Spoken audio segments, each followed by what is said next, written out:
मानव ने अपने हाथ में काला लिबास पहने जिस खूबसूरत लड़की की तस्वीर पकड़ी थी, उसके पीछे बस एक शब्द लिखा था, रुदाली। रुदाली? ये रुदाली क्या है? इसका नाम?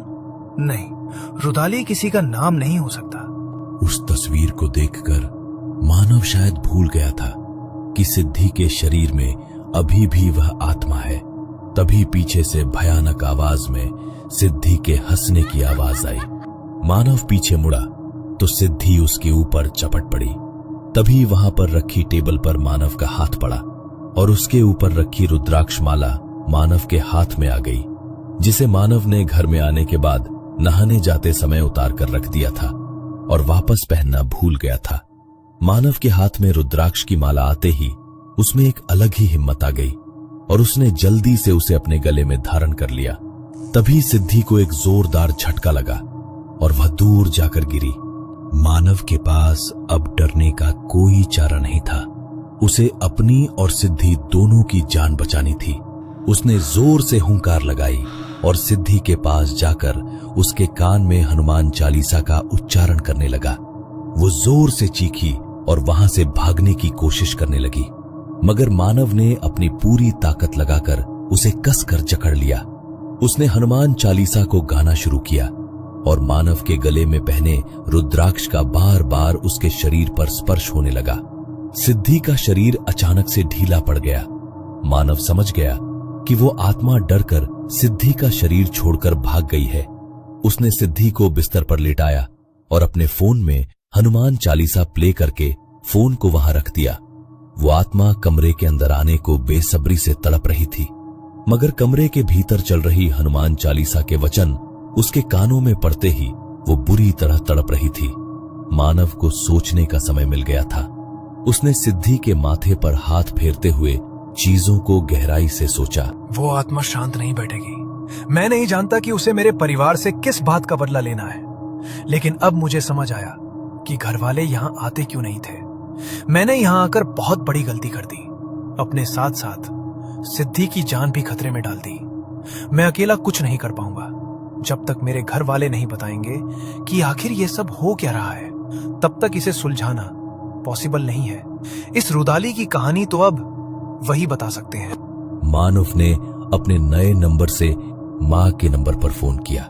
आधी रात को जब उनका फोन बजा तो उन्होंने रॉन्ग नंबर समझकर फोन काट दिया, लेकिन जब बार बार उसी नंबर से कॉल आया तो अचानक से उन्हें मानव का ध्यान आया। उन्होंने जैसे ही कॉल रिसीव की तो सामने से मानव की आवाज सुनकर वो रोने लगी। मानव, मानव, मेरे बच्चे कहाँ पर है तू? सिद्धि के घर वाले भी यहाँ पर आए थे। कहाँ चले गए हो तुम दोनों? वापस आ जाओ बच्चों, हम तुम दोनों की शादी करा देंगे। बस वापस आ जाओ। माँ, क्यों नहीं आते थे हम कभी शांतावाड़ी वाली हवेली में? मुझे सब कुछ जानना है। क्यों? तू इस बारे में क्यों पूछ रहा है? कहीं तू सिद्धि को लेकर वहीं पर तो नहीं चला गया? देख, वो हवेली बहुत खतरनाक है। सच सच बोल, कहाँ पर है तू? मानव ने अपनी माँ को सारी बात बताई तो ये बातें सुनकर उसकी माँ के हाथ से फोन छूट गया। उन्होंने जल्दी से अपने पति को उठाया और उन्हें सारी बात बताई। ये सुनकर वह पूरी तरह पसीने से भीग गए। नहीं, ऐसा नहीं हो सकता। इतने जतन करके उसे हवेली के अंदर कैद किया था। ये क्या किया हम लोगों ने? अगर हम पहले ही उन दोनों की शादी के लिए मान जाते तो वो ऐसा कुछ करते ही नहीं। वो दोनों अकेले वहां कुछ भी नहीं संभाल पाएंगे। हमें ही गांव जाना होगा, वरना शांतावाड़ी की वो हवेली सब बर्बाद कर देगी। अगली सुबह 5 बजे वाली ट्रेन से ही वो दोनों शांतावाड़ी के लिए निकल गए। उस आत्मा के डर की वजह से मानव दरवाजे के बाहर कदम भी नहीं रख रहा था। कल रात से लगातार कमरे में हनुमान चालीसा चल रही थी। उन्होंने कल से कुछ खाया भी नहीं था। कल से हमने कुछ भी नहीं खाया है मानव। मुझे बहुत कमजोरी महसूस हो रही है। इतनी तेज भूख लग रही है मानो ना जाने कितने दिनों से खाना ना खाया हो। प्लीज मुझे कुछ खाने को दे दो, वरना उस आत्मा से पहले मैं भूख से ही मर जाऊंगी। प्लीज ऐसा मत बोलो सिद्धि। रूम के अंदर हनुमान चालीसा चल रही है, इसलिए वो आत्मा रूम के अंदर नहीं आ सकती। मैंने गले में रुद्राक्ष धारण किया हुआ है, इसलिए वो मेरे पास भी नहीं आएगी। मैं तुम्हारे लिए कुछ खाने को लेकर आता हूँ, लेकिन चाहे कुछ भी हो जाए तुम रूम से बाहर नहीं निकलोगी। ठीक है मानव, मैं यहीं पर रहूंगी। मानव सिद्धि के लिए नीचे खाना लेने के लिए गया। तभी घर के दरवाजे पर दस्तक हुई। मानव को समझ नहीं आया कि आखिर दरवाजे पर कौन आया है। उसने खिड़की से झांक कर देखा तो बाहर उसके मम्मी पापा खड़े थे। उसने जल्दी से दरवाजा खोला और वो लोग घर के अंदर आए। मानव को देखते ही उसकी मां रोने लगी। मानव ने उन्हें संभाला। तभी ऊपर कमरे में लेटी सिद्धि को मानव के चिल्लाने की आवाज आई। मुझे बचाओ सिद्धि, वरना ये मुझे मार डालेगी।